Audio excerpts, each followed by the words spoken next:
Kia ora and welcome to the Beer Jerk Beer of the Week Drink Along. I'm Luke. And I'm Matt. And it's been a while since I've done that. Yeah, good to see you back, Matt. Oh, thank you. Because today we're drinking a Small Gods beer. So Small Gods is me and him. Yep. And at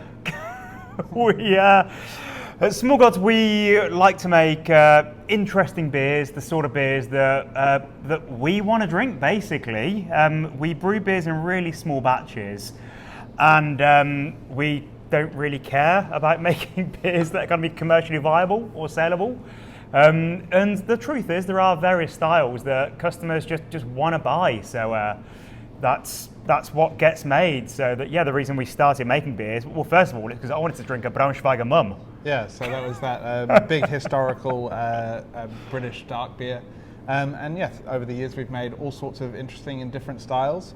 But this one is kind of one that we've had a little bit of a soft spot for, and it's a relatively new style, which is the cold IPA. So it's a classic West Coast style IPA, but with fermented with a lager yeast, and then cold condition. Cold condition. So this one is the third in our series of cold IPAs. So the first one in the series was Chupacabra, which was our Mexican cold IPA. So that was brewed using Neo-Mexicanos hops, Mexican lager yeast, and a Mexican lager malt base. The second one in the series was Basa Basa. That one was a Japanese cold IPA. So doing a Japanese rice lager base, and then heroing a Japanese hop called Sorachi Ace. And that was a collaboration with our mates at Heyday. Yeah, and then for this one, we kind of went back to the source, and this is an American cold IPA. So we chose some really classic West Coast American hops, Cascade, Simcoe, and Centennial. So there's really kind of heroing the hops that were what made the first craft beer boom out of the States a thing, really. Kind of pushing back with that kind of big West Coast bitterness, nice and bright, and you've got all those kind of old school hop characters in there, which we love.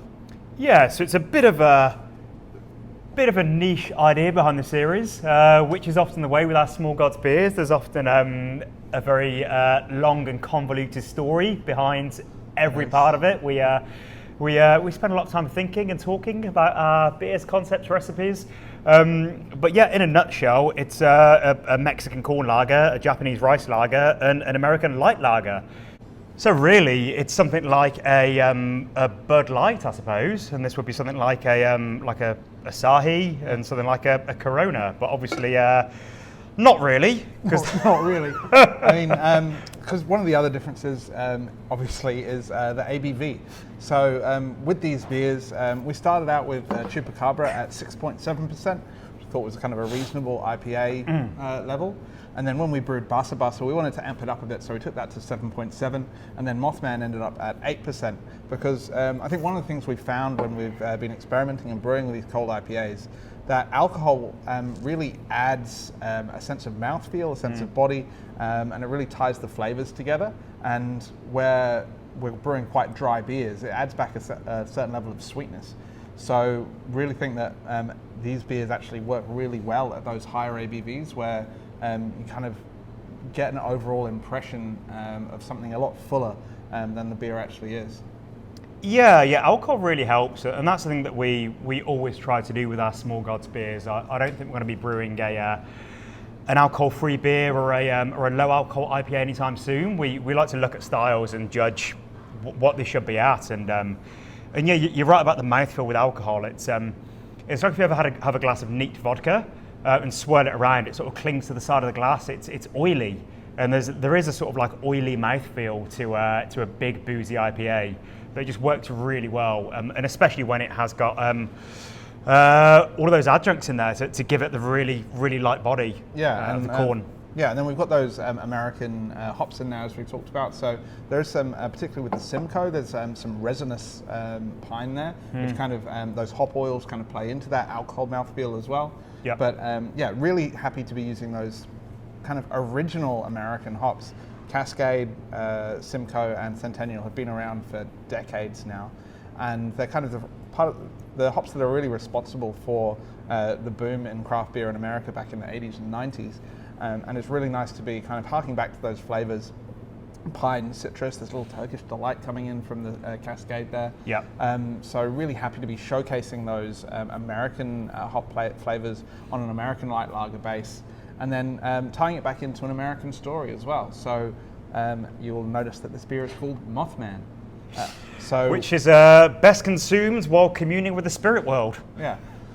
So Mothman, Chupacabra, and Basa Basa were all kind of legends from the country that we're trying to evoke with the ingredients in the beer. So Chupacabra being a vampiric goat-sucking Mexican dog, Basa Basa being a spirit chicken that breathes cold ghost fire, and Mothman being a moth-human hybrid who lives in the Appalachian Mountains and kidnaps people from their porches. You do not want to come across any of these monsters apart from in the form of a delicious beer. No, you don't.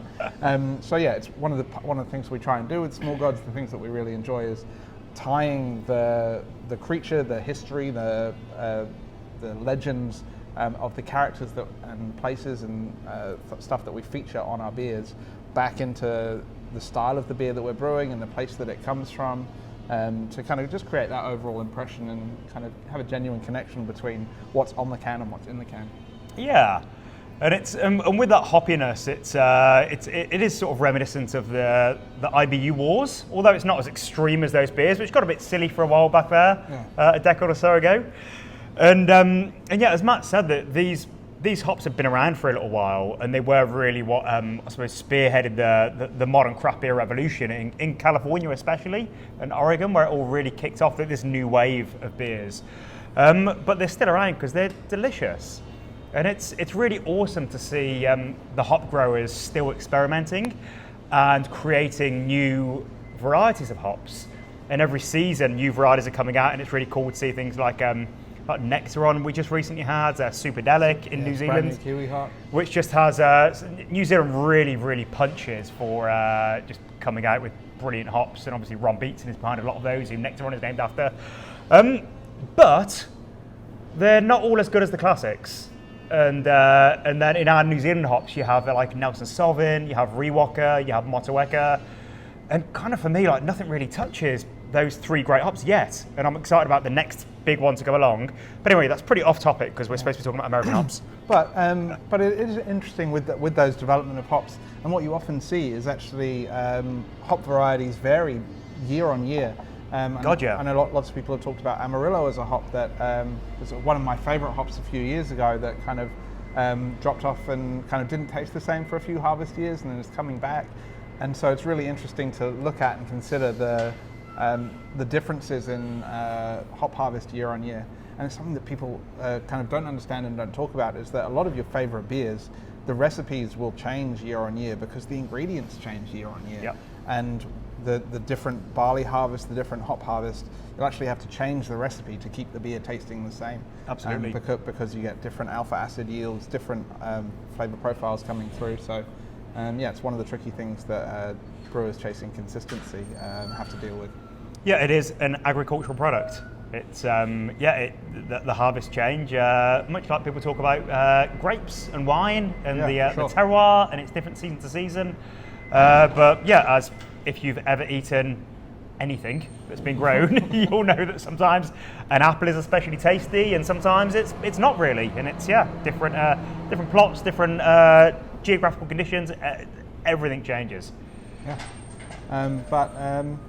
not Small Gods beers because we only brew them once, and then got something else coming up. So we do have another new Small Gods release coming this week.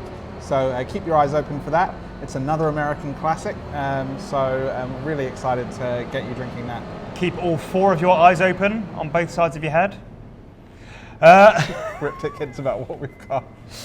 This is our 38th release. Oh yeah. At Small Gods. So 38 different beers, different recipes, different stories, different labels.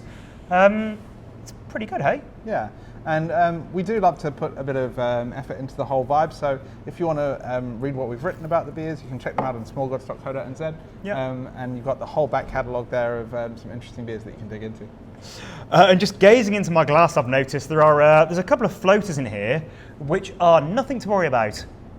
So basically the floaters that are in there are just residue of tiny particulate of haze. So generally clear beers like this have finings or are sometimes filtered. The smaller breweries don't filter them as much. It's normally some finings. So the little bits of floaty that you see in there are just sort of clusters of haze particulate from malted barley. So you can absolutely drink them. And yeast, yeah, so some yeast residue as well. Yeah, protein clumps. So yeah, nothing to worry about. Don't worry about those. Other stuff that's going on. This is fresh hop season, which is one of the most exciting times of the year in New Zealand. All these brilliant fresh hop beers that are getting released all over the place. Here at the Fridge and Flagon, we have Fresh Hop Fest this Saturday, which is a festival across Auckland. It's happening here at the Lumsden and at Galbraith's over the road. So we've got well over 20 different beers going to be pouring from brewers all over New Zealand. We've got a taco truck booked here at the Fridge and Flagon. It's going to be a really fun afternoon. It's generally one of our biggest days of the year, so really fun time. Get the gang together, come out, try a bunch of fresh hop beers. If you can't make it, you should head to beerjet.co.nz and get the full harvest box. So we pulled together a 24 pack of the 24 most interesting fresh hop beers that we came across. Also, we do 12 pack versions. But I think I just checked, there's about 40 boxes left available, and when they're gone, they are gone forever. So hop on that if you do not want to miss out. So perhaps I'll see you for a beer on Saturday. Thanks for joining us. I hope you enjoyed Matt and my beer. I certainly enjoyed it. Did you? Yeah, I loved it. And we'll look forward to the next one that's coming out this week. And if you're at the Lumsden for Fresh Hop this Saturday, there's also going to be some Pacific Coast beers on from my new brewery. Who are they? Up in Langafai. So got those beers pouring at Lumsden this weekend as well. So check those out too. Yeah, hot new brewery. Cheers to you. Cheers to you. I've already finished mine.